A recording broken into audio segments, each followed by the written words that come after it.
Capital talk में दोबारा खुश आमदीद। फवाद चौधरी साहब, अब इतनी जो पॉलिटिकल टेंशन है तो इसमें ये कुछ चांस है कि जो नैब कानून में तब्दीली का मामला है उसमें हुकूमत और अपोजिशन में कोई ब्रेक थ्रू हो जाए? देखिए जी, पहली बात तो मैं तो इस नतीजे पे समझता हूँ, मैं वान में भी कह चुका हूँ, 22 करोड़ आबादी का ये मुल्क है, दुनिया का छठा बड़ा मुल्क है, और इसमें हमें एक मिनिमम कॉमन एजेंडे के बगैर ये नहीं मुल्क जो है इस तरह से होता ना जमहूरियत चलती है कि 24 घंटे पत्थर लेके हुकूमत अपोजिशन के पीछे पड़ी रहे, अपोजिशन हुकूमत के पीछे पड़ी रहे। लड़ाइयाँ होती हैं, हर जगह डिफरेंस ऑफ ओपिनियन होते हैं, लेकिन कुछ बुनियादी बातों के ऊपर आपको एक दूसरे के साथ मिलके चलना पड़ता है। एल गोर वर्सेस बुश हमारे सामने क्लासिक केस है। एल गोर जो थे वो अगर चाहते और सुप्रीम कोर्ट का फैसला ना मानते तो पूरा अमेरिका डिवाइड हो जाता, लेकिन उन्होंने जमहूरियत के लिए जो है वो फैसला माना। मैं ये कहता हूँ कि आप 2-3 चीज़ों के ऊपर एक मिनिमम कॉमन एजेंडा बनाए, जिसमें नैब ज़ाहिर सर फहरिस्त है, क्योंकि जो लीडरशिप है उसमें जो लोग अगर जेलों में जाएंगे तो वो फिर बाकी चीज़ों के ऊपर वो क्या कंसेंसस करेंगे, वो पहले तो अपना उसको देखेंगे। दूसरी तरफ इसमें भी कोई शुबा नहीं है कि बदनवानी जो पाकिस्तान में है वो तो कोई इशू ही नहीं रहा था, उसको इमरान खान ने रिवाइव किया आकर के, और करप्शन, वरना तो यहाँ पे ये हो गया था कि खाता है तो लगाता भी तो है ना। अब इशू ये है कि आपने एक इसमें बहुत इम्पोर्टेंट है कि अपोजिशन कहती है वानों में आकर के कि जी ये नैब का कानून सही नहीं है। अब नैब का कानून 1997 में नवाज शरीफ साहब ने बनाया था, सैफुर रहमान के बाद आपने जो अभी तो सुप्रीम कोर्ट का फैसला आया ना, जो मतलब क्यूम साहब के साथ जो ऑडियो टेप थी शहबाज शरीफ की, उससे ज्यादा तो सैफुर रहमान की उससे ज्यादा तो नुकसान नहीं होगा किसी के इदारे की क्रेडिबिलिटी को, वो भी चल गया। इसके बाद ये आए 5-5 साल फिर रहे, फिर चल गए। चेयरमैन से लेके चपड़ासी तक खुद लगाया हुआ है, केसेस सारे अपने दौर के बने हुए हैं, इन्वेस्टिगेशन जो है वो हो रही है। अब इशू ये है कि अगर आप फिर भी इसको नहीं मानते तो इम्पोर्टेंट है कि आप एक ऑल्टरनेटिव ड्राफ्ट तैयार करें कि ये होना चाहिए, और उसके बाद आप वो ड्राफ्ट अगर आप हुकूमत को नहीं भी देना चाहते पहले मीडिया पे ले आए, let's debate it on media, ताकि एक प्रेशर बने कि हमने इस कानून को चेंज करना है। और एक्चुअली तो चूंकि नैब बड़े लोगों का ट्रायल करता है तो ज्यादा उस पर बात होती है, असूलन तो हमें पूरी जुडिशियल रिफॉर्म्स के ऊपर बात करनी चाहिए, हमें पूरी जो पुलिस रिफॉर्म्स है उनके ऊपर बात करनी चाहिए। उनके ऊपर तो अनफॉर्चुनेटली बात हो ही नहीं रही, क्योंकि गरीब आदमी वहां पे मरता है, इसलिए उसका तो कोई इशू नहीं है, तो इस पे ज्यादा फोकस है। But still let's start from here. एक आप इत्तेफाक करते हैं कि ऑल्टरनेटिव नैब कानून का ड्राफ्ट जो है उस पर डिस्कशन होनी चाहिए? जी, ऑल्टरनेटिव ड्राफ्ट हम फरवरी 2020 में हुकूमत के हवाले कर चुके हैं, और कश्मीर के मामले की तरह इस पर भी हुकूमत मफलूज है, उनको समझ नहीं कि उन्होंने क्या करना है।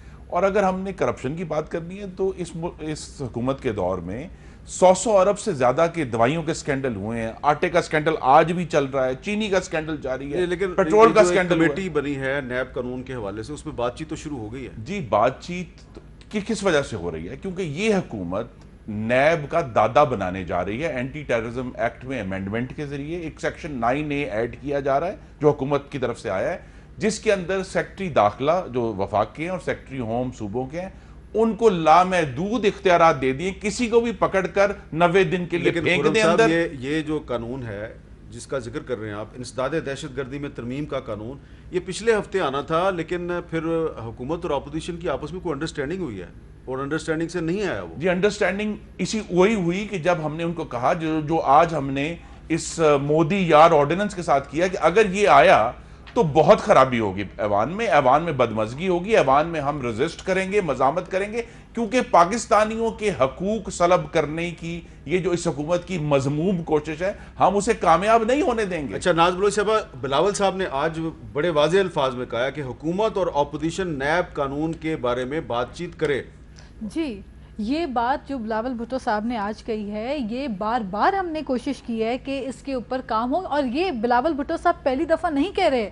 आपको याद होगा हामिद मीर साहब, इससे पहले भी जब नून लीग की हुकूमत थी तब भी पीपल्स पार्टी चाहती थी, लेकिन तब नून लीग ने इसमें रिफ्रेन किया और वो आगे नहीं बढ़ सके इस मामले में। लेकिन बात यह है कि हामिद मीर साहब देखें, इस वक्त आपका ब्लूमबर्ग हो या यूरोपियन कमीशन हो या जितने भी इदारे हों, सब कह रहे हैं कि आर्म ट्विस्टिंग हो रही है, सियासतदानों को अपने साइज से कट करके उनको बोना बनाया जा रहा है, डॉफ बनाया जा रहा है, उनके साइज चॉप ऑफ किए जा रहे हैं। तो ये जो और प्रेशराइज करके पॉलिटिकल लॉयल्टीज जो है चेंज करने के लिए नैब के हथकंडे इस्तेमाल हो रहे हैं। और आप देखें कि 10 महीने हो गए खुर्शीद शाह साहब के साथ जो नाइंसाफ़ी हुई है कि उनको नैब ने शुगलिया तौर पे अपनी कस्टडी में लेके रखा हुआ है। ये कौन सा तरीक़ाकार है, ये कौन सा इंसाफ है, ये कौन सी जस्टिस फिर है?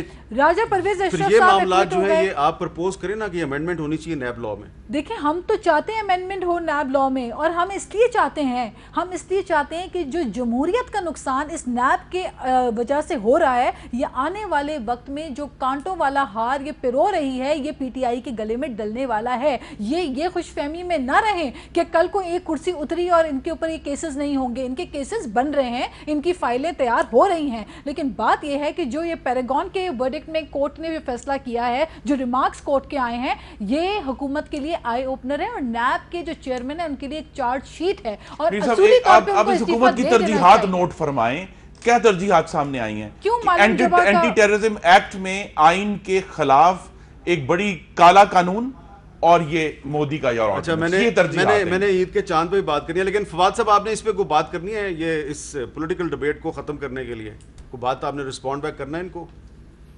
ये तो ऐसे ही है, ठीक है, कमेटी बन गई है, वो कर रहे हैं। ये तो ऐसे ही अपना अब जैसे नाज बरोज कह रही थी ड्रॉप करने की पीपल्स पार्टी को, अब इससे छोटा किसी ने क्या करना है, जितनी हो गई है अब उतनी इससे छोटा क्या करना है। अच्छा चले, पीपल्स पार्टी नहीं तो इस वक्त हुकूमत को हिला के रखा हुआ है। परेशान हमसे ही होते हैं, जैसे बिलावल भुट्टो आ जाते हैं फौरन से खलबली मच जाती है, लेकिन वो वरना तो आप लोग अपनी कुर्सियों पे भी लेकिन वो नहीं एक होते। Federal minister for Bilawal affairs है ना मुराद सईद साहब, फिर वो जवाब देते हैं। तो फिर लेकिन मैं इस पे उस डिबेट में नहीं जाना चाह रहा। मैं चाह रहा हूँ कि आपके जो सियासी इख्तलाफात है वो अपनी जगह पे, लेकिन ईद का चांद जो है, उस ईद के चांद पर बड़ी कन्फ्यूजन फैली हुई है। रोयत हिलाल कमेटी कुछ और कह रही है और फवाद साहब की मिनिस्ट्री ने कुछ और कहा है। उस पर हमें एक बड़ी ऑब्जेक्टिव और बड़ी गैर जानबदाराना डिबेट करने की ज़रूरत है एक वक्फे के बाद।